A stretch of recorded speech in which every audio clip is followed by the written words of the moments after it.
Okay, we're here today in the men's room. This is our Charles. This black man's no cooking cookbook. Not so much about cooking as it is about living. I asked myself a question the other day.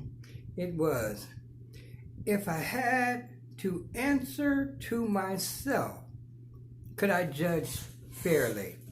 That's an interesting topic if you really think about it, because we judge other people based on how we perceive ourselves to be. And we tend to not look at the things that we have done or the things that we're doing.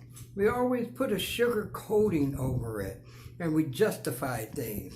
But I began thinking about that because if I'm going to hold someone else accountable for something, I first and foremost got to be held accountable for either that or a higher standard before I can ever judge someone else. And as I said the other day, the only real reason I have for judging someone or to be able to judge someone is if I hung on a tree and died for them.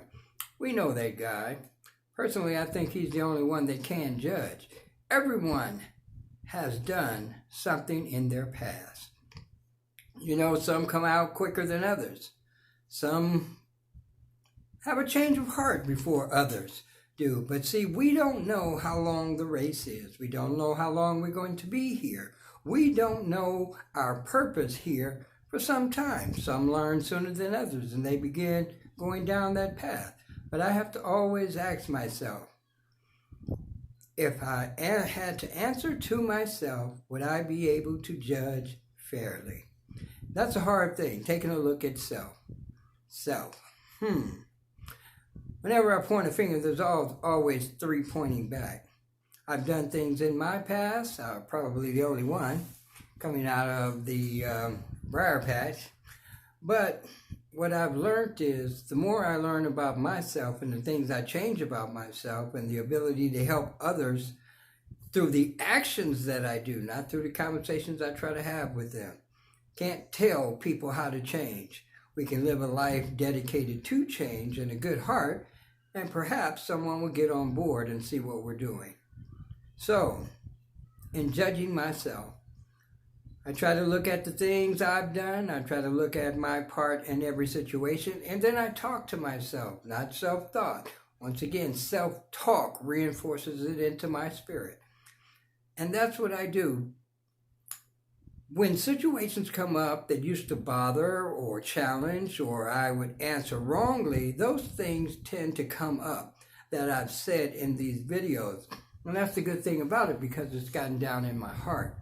And once it's in my heart, then I can become accountable and then I can start doing strides toward it. Remember, I've never judged myself to the point of condemnation. I don't have that right. Didn't create me. I can't do that. I don't own me. And that's a good thing, because that took a whole load off my life, my challenges that I'm going through, and enabled me to see that I am human and look at other people as being human. And humans make mistakes. And that's the thing that I know. So I'm always going to judge myself first and foremost. I have to look at everything I've done in my past, everybody I've hurt, everything I've done wrong, and then look at them according to the change of heart that I have. It's possible for anyone to have a change of heart. And that's what we're going through examples, through our lifestyles, through the things that we're doing, trying to be example to others, especially those that are younger, and show them that life could be better. Getting rid of resentment, hatreds, things like that are in this world now that definitely needs to be conquered. We're living in times where people are against people.